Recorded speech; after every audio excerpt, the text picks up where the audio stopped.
Hi guys, it's Taylor and welcome back to my channel. So today we are reviewing, give me a minute, I'm still a little bit in shookitude. I'm shook, that's what I'm saying. I have been shooketh for the past couple of days because after like what, 3 or 4 years, I have finally completed The Six of Crows duology by Leigh Bardugo. So after I finished the sobbing and the binge drinking, I might have considered writing a letter to Leigh Bardugo in which she writes the book exactly to my specifications. I have finally come to terms with it and I am ready to bring you a review. Yes, a review on BookTube. They happen. So here's what we're going to do. I am going to do a new format for reviews that I think will make it a little easier for me to actually do them, because in my mind, reviews require me to like write an essay, you know, with sources and like, I don't know, other like references to like literary theses and dissertations. And no, I want to actually review books for a change.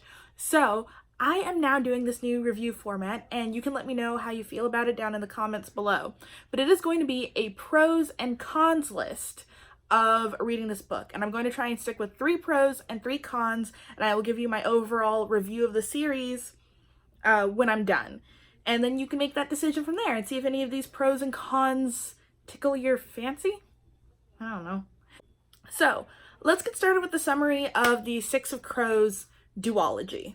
And you should know these reviews are spoiler-free. I'm going to try and avoid spoilers as much as possible. So Six of Crows by Leigh Bardugo takes place in her sort of Grisha-verse world. It's kind of like a companion novel to her Shadow and Bone trilogy, in that they take place in the same world and there are some references to the first trilogy. However, I have never read the first trilogy, but I don't really think you need to understand, especially if you exist in the BookTube book Twitter world where you kind of pick up things by osmosis. So Six of Crows follows a group of teenagers who are put together to do this heist. You've got Kaz Brecker, who is like the leader of the Six of Crows. He is a prominent member in a gang called the Dregs, and he basically puts together this team of outcasts and convicts and thieves and, you know, witches to sort of break into this ice palace and get a man who has the knowledge to create this drug that can sort of tear apart their world. And he's basically doing it for money. He has no concern for the greater good. So he gets together a team, a young girl named Anish Gaffa, who is known as the Wraith. She's kind of like a spy. You've got Nina Zenik, who is a Grisha.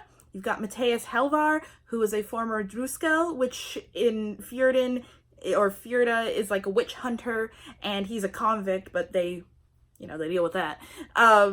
You have got Wylan, who is the newest dreg and a demolitions expert.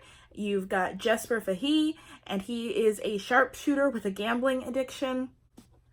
What ensues is a fantastic magical heist book. The first book is really good, the second book is really good, but let's go to my review. So I'm going to do 3 pros and 3 cons, but what I'm going to do is structure it in a way that we end on a positive note. So let's get started. I've got a notebook because when don't I have a notebook? So the first pro of Six of Crows is that the series has excellent characters. While I do have favorite crows, so to speak, looking at you, Matthias and Nina, I like all of them. It's not like when I turn to a character's perspective, I'm like, oh God, Wylan again. Or, oh God, not Kaz. You know, I'm excited to read every character's perspective. And I think part of that is that Leigh has created these very complex characters. Their backstories make sense to the people they've become today. The journeys they're undergoing now are interesting and relevant and wonderful. And the relationships within the group, I think, are so fascinating. And not just the romantic relationships, the friendships. The books really only take place over the course of like, what, 1 to 2 weeks? It can't be longer than a month. But I really do believe that these characters have formed this bond. And a lot of it is formed out of like reliance on each other to get out of these terrible situations, but you can see how they trust each other and they work well together, and you want to see all of them make it out. My first con for the books is that the characters should be aged up. I understand why Leigh Bardugo went for a sort of young adult feel, and I think it's part of it is from a marketing or publishing perspective. Her first trilogy, Shadow and Bone, from what I've heard, is very young adult. And so when she created this book series, I guess it makes sense for this duology to be young adult as well, because you know, you're going to have readers who are like, well, I like the Shadow and Bone series and I'm 14. Let me just hop on over to Six of Crows, and then they open it up and it's like, oh, it's for adults. So it makes sense that this should be a young adult book, but I think for the story they're trying to tell, and you can really tell from reading this that Leigh Bardugo really wanted to go harder, it makes sense for the characters to be 18 to 23. And you can tell because Leigh Bardugo clearly wants to include more sex, alcohol, and violence. You can tell she is itching to do that. And I feel like young adult really sort of holds her back in terms of the writing, and I think maybe we could have gotten a bit of a richer story if they were a little bit older. My next pro is the setting. I think the setting for Six of Crows is fantastic.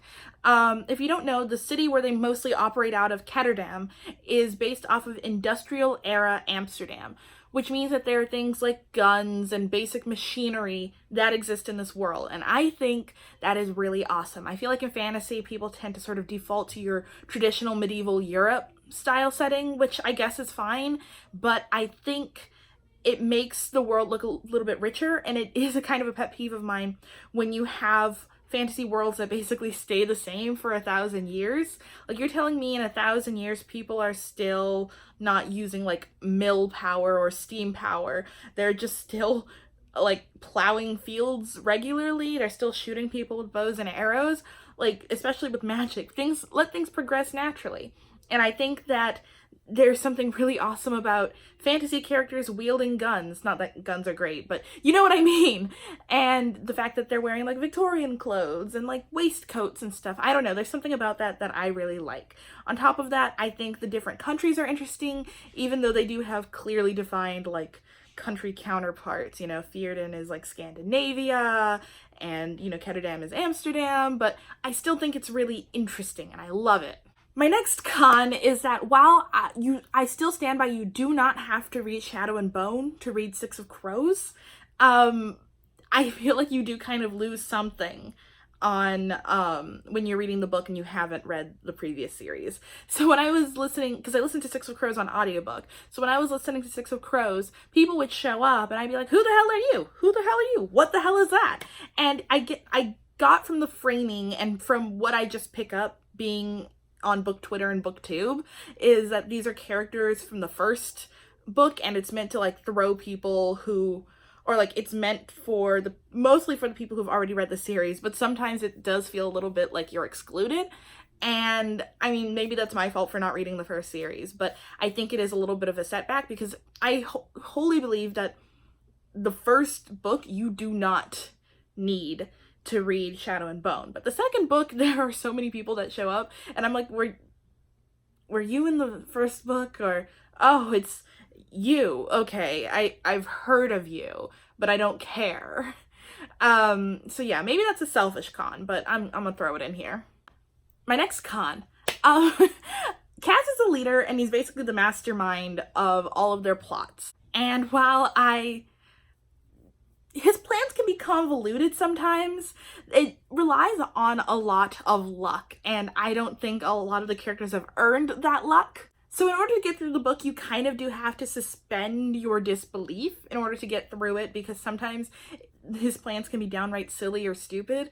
And I mean, they're not so ridiculous that, you know, you can't believe it. It's just that you kind of have to sort of convince yourself to believe that his plans work. And maybe that's me because I don't buy a lot of plans in books. I think they tend to be kind of like stupid, but maybe once again that might just be a me thing, but that is something to sort of think about. Like, if you're gonna go into this book series, go in with your mind way open.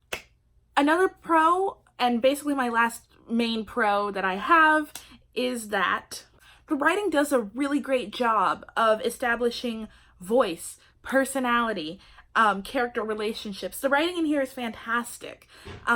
It moves along really easily. You get a good sense of characters and how they are and how they speak and how they would react in these situations. And I will also say that these books are funny. It's really hard to get me to laugh out loud, and yet there were a couple of books in the duology that made me like chuckle. It got a genuine chuckle out of me. And I think that's because the writing and the characters are so well that when you deliver a joke, it works and it lands. And I will also say the sad parts are devastating.